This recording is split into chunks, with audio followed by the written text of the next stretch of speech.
hopeful that this is going to clear in time for tomorrow night? Yeah, absolutely. We know that it tends to be the way in Canberra that sometimes there's some rain around coming from Perth. It's been 40 degrees the last week, so it's a bit of a shock to the system. A few of the boys didn't pack jumpers for this leg of the trip, but we've played in enough rain-affected games of 2020 cricket now over the years that we're ready for whatever the weather gods decide to throw at us. Just another, I guess, addition to what's been a season where you've got to kind of expect the unexpected, I guess. Yeah, that's it. But going back to winter, we didn't know what the cricket season was going to look like for state cricket or Big Bash cricket, and as players we feel really fortunate that we're able to be out here playing any cricket at all. We knew coming into the competition that everyone was going to make some sacrifices. We knew as players we were going to have to make sacrifices. We know how much hard work's going on behind the scenes to make this tournament happen, and we're very thankful that we're here at all, and a little bit of rain tomorrow night won't scare us off. Only a couple of weeks since you faced the Sixers here at Monaco. What did you learn from, I guess, that contest? Yeah, I think that was a really important game for us. We'd just come off a really good stretch of cricket at home and in Adelaide, and we felt like we were playing really well, and we didn't adjust to conditions that are really different to what we get in Perth. We took a lot of lessons out of that, and into our leg we played 3 games in Melbourne, and we were able to win those 3 games on wickets that were pretty similar to what we faced in Monaco, and I think that was on the back of a rude shock that night where we underperformed. We've got a lot of respect for the Sixers team. They've got some quality players. We've got some superstars at the competition, and there's a reason they finished top of the table. We know that tomorrow night's going to be a challenge for us, but we're also really confident in our skills, and we feel like we've been playing some really exciting cricket, and hopefully that'll be good enough tomorrow night. What do you do differently to Josh Felipe? We don't let him get 80 or 90 like he did in the first game, but we know Josh intimately. He's one of our good teammates in Western Australia. A lot of our Perth Scorchers squad is made up of West Australian guys, and we know how good a player he is. We know how damaging he can be. We love seeing him score runs when it's not against the Perth Scorchers. We're all really excited for him to be a part of Australian T20 squads now, but we certainly spend a bit more time on him in our planning meetings than we do for some of the other guys, and he's a quality cricketer, and hopefully we don't see the best of him tomorrow night. You must be confident, I guess, with your fast bowlers in particular. All 3 of them, they're picked in that Aussie squad. You kind of back them into his pads early. Yeah, I think with the Perth Scorchers, we've built a successful brand on the back of a strong fast bowling unit for a number of years now, and in the last couple of seasons we've definitely underperformed, but it's probably been no surprise that some of our fast bowlers have been out injured. We didn't see Jason Berendorf or AJ Ty last year. We know Jai Richardson's been in and out with international duties, and he's had his own surgeries of his own, but to have those guys fit and available for a whole Big Bash campaign, it's like gold. It makes my job as captain a lot easier, and it's not something we're taking for granted. I've got no doubt that in the coming years we're going to lose them more and more to international cricket, but at the moment we're just appreciating having them in our side while we do. I mean, fast bowling's always been a strength for you guys. Those 3 as good fast bowlers you've had in your time in the game. Yeah, I'll probably add Mitch Johnson to that as well. Nathan Coulter-Nile, was a superstar for us as well, but you can only fit so many fast bowlers into your team, and we've got a couple of other great options. It's awesome we're able to get some games of cricket into Aaron Hardy, who we think is going to be a superstar of the future. We've got Fawad Ahmed, who's doing a great job for us with the ball. We know that Ashton Agar in the past and in the future is going to play a really big role for us, and so there's only a limited couple of spots. There's so many bowlers who can bowl with the new ball, and at the moment the 3 guys we've got to choose from are as good as are walking around in the competition. Are you a chance of seeing Ashton next Saturday and then going forward? Honestly, I don't know, but I think he's less likely to play, and I think he's starting to prepare for New Zealand. Right, okay. But he's with the squad? No, he's in Perth. Right, okay. So it could be a chance if you make that move on. I'm not even going to comment because I have no idea. I think he's preparing for New Zealand. Right, that's fair, yeah. Mate, how big's the difference between winning this game on Saturday, going straight back to Perth into a final, or you don't win the game, you've got to stay on this side of the country, is it better, win a prelim and get back to the final that way?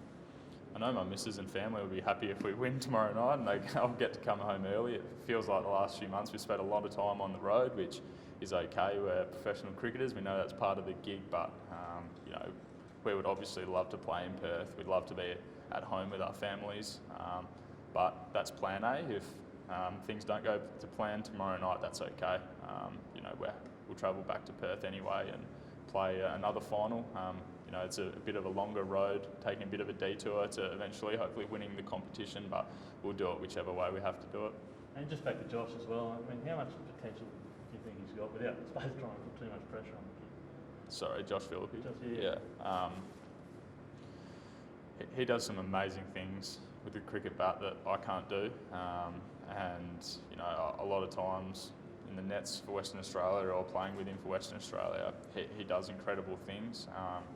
You know, I think there's no limit on what he can achieve in the game. You know, we're starting to see the very best of him in white ball cricket. I think that he's got massive upside in red ball cricket as well. He probably hasn't tapped into that potential just yet. Unfortunately, one of the things of playing so well in white ball cricket, it means that in the future he's going to have limited opportunities to play red ball cricket.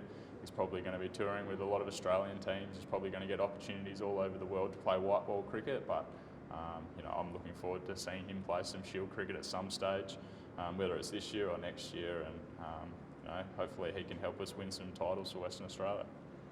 Must be exciting to get the call yourself to go to New Zealand. Yeah, must be quite proud after you know what you've been through. Yeah, I've been out of the team for a while now, and I know the last couple of tours I was picked on, I didn't play as well as I would have hoped. You know, I think there's a number of guys in the same boat that I am, that if South Africa wasn't going ahead as the test tour, that you know, there's obviously some superstars in that test squad who walk-up selections for the T20 squad, but you know, the positive of that are a number of guys, and I'm probably one of them, who are going to get an opportunity to represent Australia in T20 cricket. And you know, I still pinch myself talking about playing for Australia. You know, it's something I've always wanted to do growing up as a kid. You know, I've always idolised the Australian cricket team, and you know, to be in that conversation now is exciting. And you know, I know that my best cricket in T20s for Australia is still ahead of me.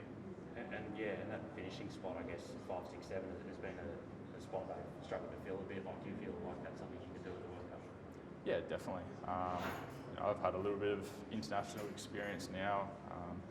I think that this year I've batted at 6 for the Perth Scorchers, whereas in years gone by I've batted a little higher up the order, and naturally batting 6, I'm not going to score as many runs as I would batting higher up the order, but it probably means I'm getting more exposure to what's required of the role batting at number 6. You know, there's not many guys in the Australian squad who are batting 6 in the Big Bash, and you know, that's probably my point of difference at the moment.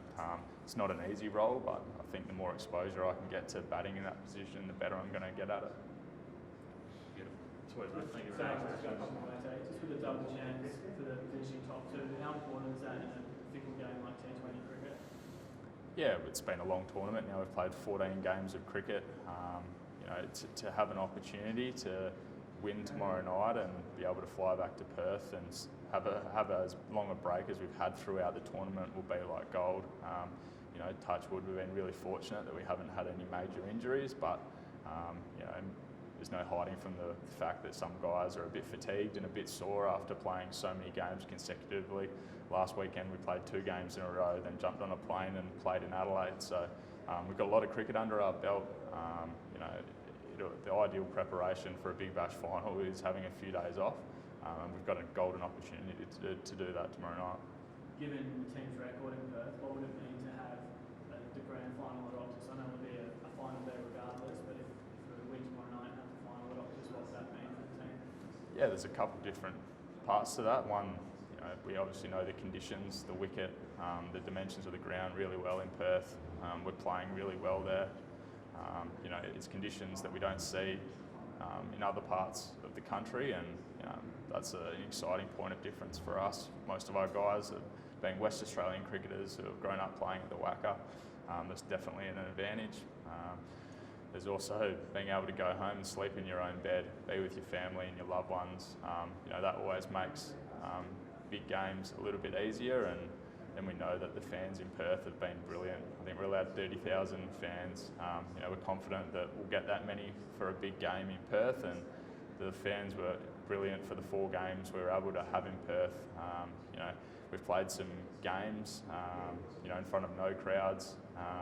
So to be able to go back to Perth in front of 30,000, it's exciting, and we're happy that we're able to play in front of crowds. But just on, I know it's a bit hard to sort of reflect on your own game, but how would you describe your tournament? I know your captaincy is a lot of praise, and your individual performance sort of speaks for itself with the Aussie selection. How do you sort of reflect on your own form? Yeah, well, I've played a really different role this year to probably in previous editions. I think naturally getting 3 overseas superstars to bat at the top of the order meant that guys like Josh English, Mitch, and myself were all going to shuffle down the order a little bit, which one of my mantras is about putting the team first and doing what the team needs, and if that means us sliding down the order a little bit to play a different role, we're all okay with that. It's been part of the reason that we've had success so far in this tournament.